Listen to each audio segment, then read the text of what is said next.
I was never asked to present the evidence to a grand jury, ever. This very same network used BCCI to fund the Afghani rebels. The deputy director of the CIA, Richard Kerr, said late today that the CIA did use the Bank of Credit and Commerce International, BCCI, to support CIA activities overseas. Most people still believe that the Soviets had maliciously invaded Afghanistan in order to spread their communist agenda. The Al-Qaeda was essentially a kind of a byproduct of Brzezinski's campaign to embarrass the Soviet Union in Afghanistan. They weren't in Afghanistan at that time. Brzezinski boasted later that he was responsible for drawing them into Afghanistan.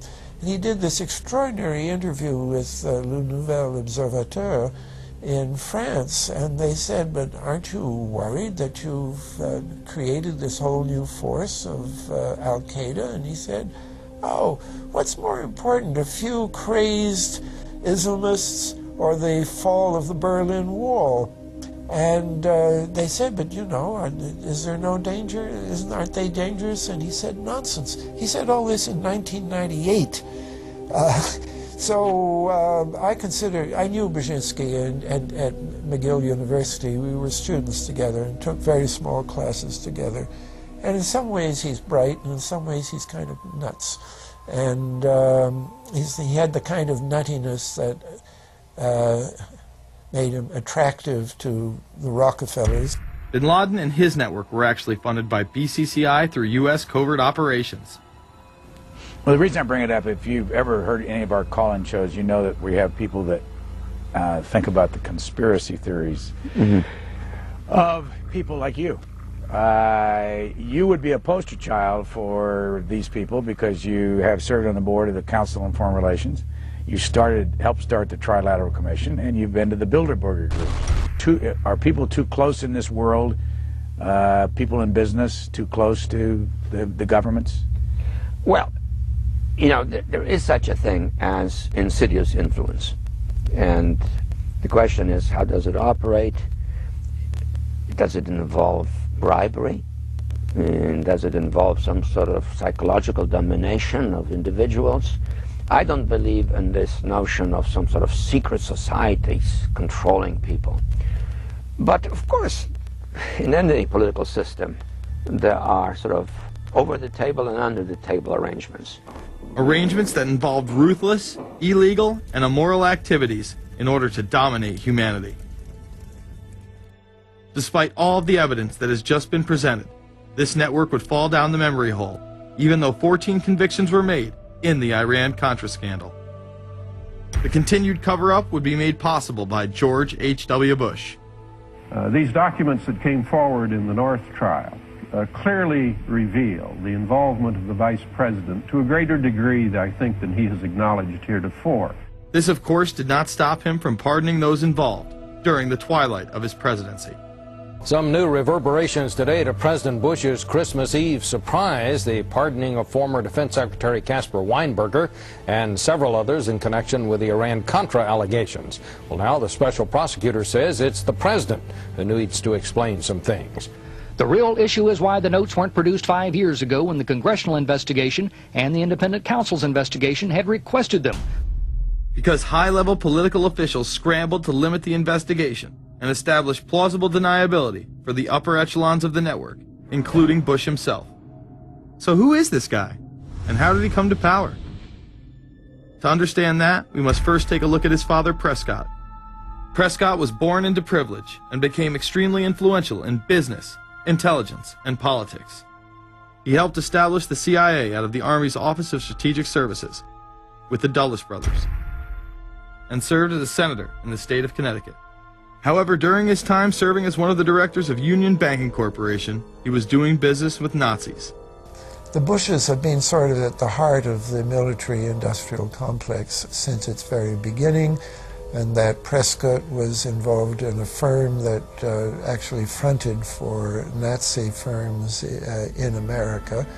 In fact, Union Banking and its subsidiaries were seized by the United States government in October of 1942 under the Trading with the Enemy Act. After the war, the assets were returned, a few fines were paid, and it was swept under the rug of forgotten history. These Nazi ties should not be all that shocking, seeing as it has been declassified that the Office of Strategic Services recruited Nazis into its ranks through Project Paperclip in August of 1945. George Bush seemed to follow in his father's footsteps, using Prescott's business connections to move to Texas and get into the oil industry. He would first attain political office as a Texas congressman in 1966, but then lose his bid as a Texas senator in 1970. It was at this time that Nixon appointed Bush as an ambassador to the United Nations. According to official accounts, Bush then began work with the CIA as its director in 1976. Evidence suggests that Mr. Bush and the CIA actually had a much longer-standing relationship. There are indications that he had relations to the CIA before. There's a very strange memo, and the names are George Bush. And when this was published, there was a lot of fuzzing of the issues, but given George H.W. Bush's strong connections with the Cuban community, I think there is a good chance that it was the George Bush we know, so that he did have a CIA connection. Bush left the CIA just under a year after his appointment.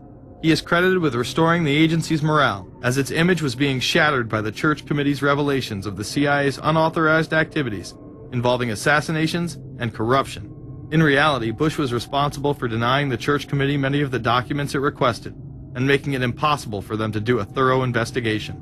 After his time as CIA director, he devoted himself to becoming the next president of the United States. Many people within his own party did not like his globalist ties. Along the campaign trail, Bush continually had to explain his association with the group. You know J.R. Ewing in the show Dallas? J.R. is a member of the Trilateral Commission, I think. It's got to be because it's so bad. Let me tell you something. I used to be a member of it. I resigned, as I did from every business thing I was in, to concentrate on one thing, running for President of the United States. Ronald Reagan initially had no interest in having Bush as his running mate. Even then presidential candidate Ronald Reagan had questions. I would suggest that maybe Mr. Bush would clear the air if he'd tell us why he resigned. Reagan's backers then forced him to choose their intelligence frontman, George H.W. Bush, as his vice president. But in spite of last year's campaign rhetoric, all seems to be back to normal between George Bush and his old colleagues. And President Reagan, who is relying on many of these powerful business leaders to make his economic package work, will host commission representatives at the White House Monday. After Reagan's election, there was an attempt on his life, just 69 days into office. Astoundingly, Bush would again be connected. So just who is John Hinckley, Jr.? When he left this neighborhood 8 years ago, he was, by all accounts, well-liked and seemingly normal. This donut shop near the motel was visited by Hinckley, who reportedly waited for a phone call here each day, even though he had a phone in his motel room. The nature of the calls is not known. A touch of irony. The young man walking with the elder Hinckley is 30-year-old Scott Hinckley, John Jr.'s brother. He and Vice President Bush's son, Neil, are friends. They had planned to have dinner together in Denver tonight. The plans have been canceled. We were told Hinckley was a madman acting alone. If that was the case, why was he making phone calls from a payphone down the road instead of his hotel room? Why was the would-be assassin's brother a family friend of the man who stood to gain the presidency? While Reagan led the nation in the public eye, Bush exploited his power through the largely unknown Continuity of Government Directive.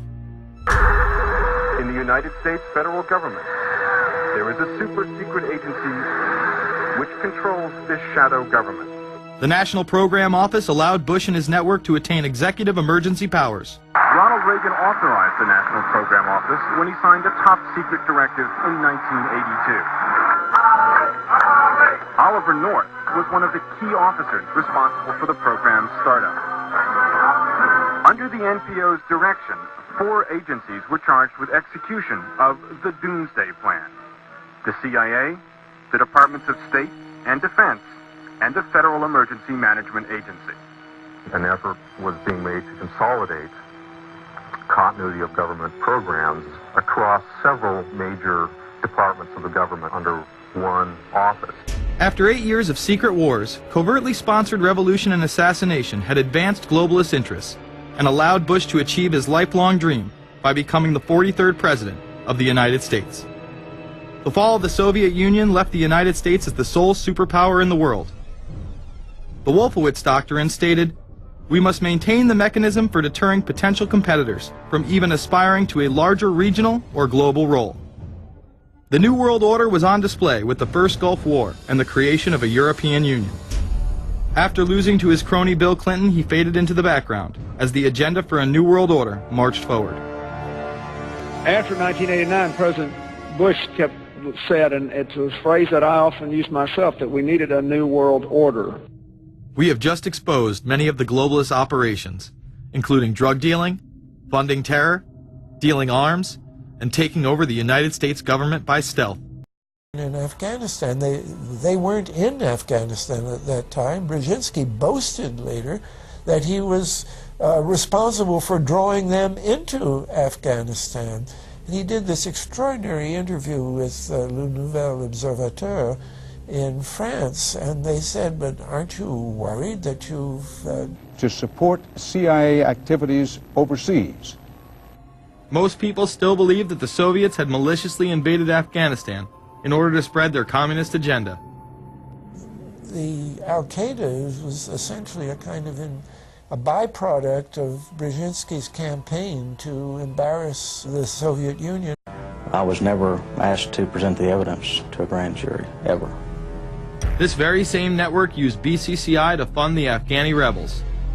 The deputy director of the CIA, Richard Kerr, said late today that the CIA did use the Bank of Credit and Commerce International, BCCI. I knew Brzezinski and at McGill University. We were students together and took very small classes together.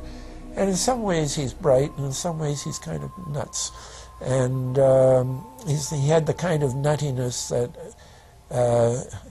made him, created this whole new force of Al-Qaeda, and he said, oh, what's more important, a few crazed Islamists or the fall of the Berlin Wall? And they said, but you know, is there no danger? Aren't they dangerous? And he said, nonsense. He said all this in 1998.